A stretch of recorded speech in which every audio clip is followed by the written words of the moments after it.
बूढ़े हो चले थे, फिर भी पेड़ लगा रहे थे। यह देखकर राजा को आश्चर्य हुआ। मन ही मन राजा सोचने लगा, कब कब यह बड़ा होगा, कब यह फल देगा। जब फल देगा तब तक क्या माली जिंदा रहेगा। राजा बहुत सोच में गए। राजा को यह देखकर बहुत हैरानी हुई, बहुत आश्चर्य हुआ कि माली काका इतने बूढ़े हो गए हैं, 70 वर्ष इनकी आयु है, लगभग बूढ़े दिख रहे हैं, और ये अभी एक छोटा सा पौधा लगा रहे हैं। जब ये पौधा बड़ा पेड़ का रूप धारण करेगा तब तक क्या यह माली काका जीवित बचेंगे, जिंदा रहेंगे इस धरती पे? क्योंकि हर मनुष्य की एक आयु की सीमा होती है, उसी सीमा तक हम लोग जीवित रहते हैं।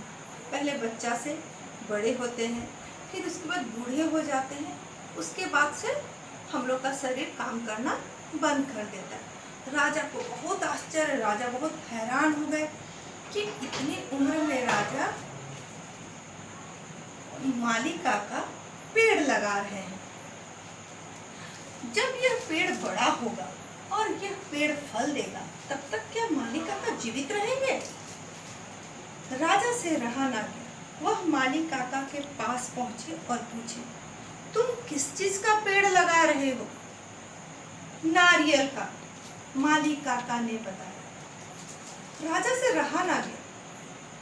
इतने बुजुर्ग व्यक्ति पेड़ लगा रहे हैं, उनके मन में कुतूहल, जिज्ञासा हुआ और वे माली से पूछने लगे, तुम किस चीज का पेड़ लगा रहे हो? तो माली ने जवाब दिया, नारियल का। किस चीज का? नारियल का। माली काका ने बताया, क्या तुम्हें पता है यह पेड़ कब फल देगा? राजा ने पूछा।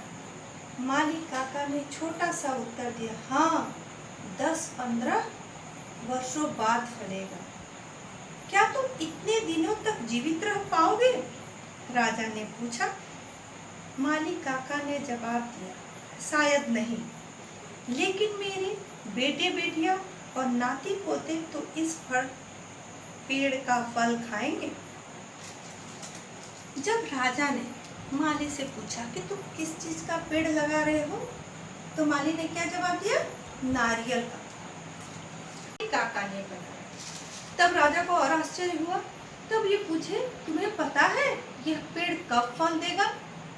तो माली काका ने एक छोटा सा उत्तर दिया, हाँ, मुझे पता है, यह आज से 10-15 वर्षों के बाद यह पौधा जब पेड़ बन जाएगा और जब इसमें मीठे मीठे फल लगेंगे तो उसको होने में कितना समय लग जाएगा? आज से लगभग 10-15 वर्ष और ज़्यादा समय लगेगा। माली काका ने राजा को एक छोटा सा उत्तर दिया। राजा ने माली काका से पूछा कि क्या तुम 10-15 वर्षों तक जीवित रहोगे? माली काका ने जवाब दिया, शायद नहीं, अब इतने बूढ़े हो गए हैं और 10-15 वर्ष तक वो शायद जीवित नहीं रहेंगे। तब माली काका ने राजा को बोला कि नहीं, मैं शायद 10-15 वर्षों तक और जीवित नहीं रहूंगा, लेकिन जो मेरे आने वाले भविष्य है, जो मेरे बच्चे हैं, जो मेरे नाती पोते हैं, बेटा का बच्चे को क्या बोला जाता है? पोता पोती। और बेटी के बच्चों को क्या बोला जाता है? नाती पोते। तो वे बोले, मैं इस फल को नहीं खाऊंगा, लेकिन मेरे बच्चों के जो छोटे बच्चे होंगे वे इस पेड़ का फल खाएंगे।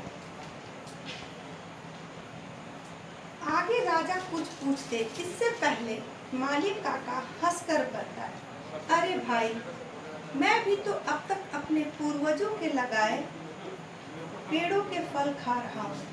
वो देखो, वे जो अखरोट के पेड़ हैं, उन्हें मेरे दादाजी ने लगाया था। राजा मन ही मन प्रसन्न होकर लौट आए। अगले दिन उन्होंने माली काका को दरबार में बुलाया और ढेर सारे इनाम दिए। जब राजा माली काका से इतने खुश हो गए तो उन्होंने पूछा कि सामने जो एक पेड़ दिख रहा है, वो उस पेड़ को मेरे दादाजी लगाए थे। यानी कि कौन दादाजी? माली काका के दादाजी। हम लोग यहाँ पूर्वज, पूर्वज होता है जो हमसे पहले जन्म लेते हैं। जैसे आपसे बड़े कौन हुए? आपके पापा हुए। उनसे बड़े उनके पापा हुए, जो आप जिसे आप लोग दादाजी बोलते हैं। और दादाजी के जो पापा होंगे वो सब हमारे पूर्वज हुए, जो हमसे पहले जन्म लिए हैं। तो माली काका ने बताया कि वो जो सामने अखरोट का पेड़ दिखाई दे रहा है उसे मेरे पूर्वजों ने लगाया था और उसके फल आज हम लोग खा रहे हैं। तो हमारे द्वारा जो पेड़ पौधे लगाए जा रहे हैं, जब मैं जो पेड़ पौधे लगा रहा हूँ उस पेड़ पौधों का फल कौन खाएगा? तो आने वाले बच्चे खाएंगे। राजा को यह सुनकर बहुत प्रसन्नता हुई, वे बहुत खुश हुए। उस समय उन्होंने माली काका से कुछ नहीं बोला कि मैं नगर का राजा हूँ, कौन हूँ, क्या, कुछ नहीं बोले और सीधे वापस राजमहल आ गए। राजमहल आने के बाद दूसरे दिन उन्होंने माली काका को बुलाया और माली काका को बोला कि मैं आपके कार्य से बहुत प्रसन्न हूँ। प्रसन्न का अर्थ होता है खुश, खुशी। तो माली काका को बोले कि आप इतने बुजुर्ग हो गए हैं, इतनी वृद्ध अवस्था में हैं और इस उम्र में इतना परोपकार का काम कर रहे हैं, तो मैं आपके इस कार्य से बहुत खुश हूँ और मैं आपको इनाम स्वरूप ये सारी वस्तुएं प्रदान कर रहा हूँ। इनाम, पुरस्कार। जैसे आप लोग फर्स्ट आते हैं तो आपको स्कूल से कुछ पुरस्कार स्वरूप राशियाँ, धन राशि दी जाती है। आप लोग दौड़ प्रतियोगिता जीतते हैं तो प्रथम आने पर आपको कुछ मेडल दिया जाता है, वो आपको प्रोत्साहित करने के लिए दिया जाता है। तो उसी के जैसा राजा भी माली काका को अपने दरबार में बुलाते हैं और इनाम स्वरूप बहुत सारा धन और दौलत देते हैं। अब इस पाठ से हमें क्या शिक्षा मिलती है? इस पाठ से हमें यह शिक्षा मिलती है कि पेड़ पौधे जैसे दूसरों की भलाई के लिए जीवित रहते हैं, वैसे हमारा जीवन होना चाहिए। हमें भी दूसरों के काम आना चाहिए। इंसान वही जो इंसान के काम आए। हम लोग को सबसे पहले भलाई का कार्य करना चाहिए, जितना हो सके हमसे दूसरों की सहायता करनी चाहिए। तो इस पाठ का उद्देश्य है हमें सच्चे मन से दूसरों की सहायता करना।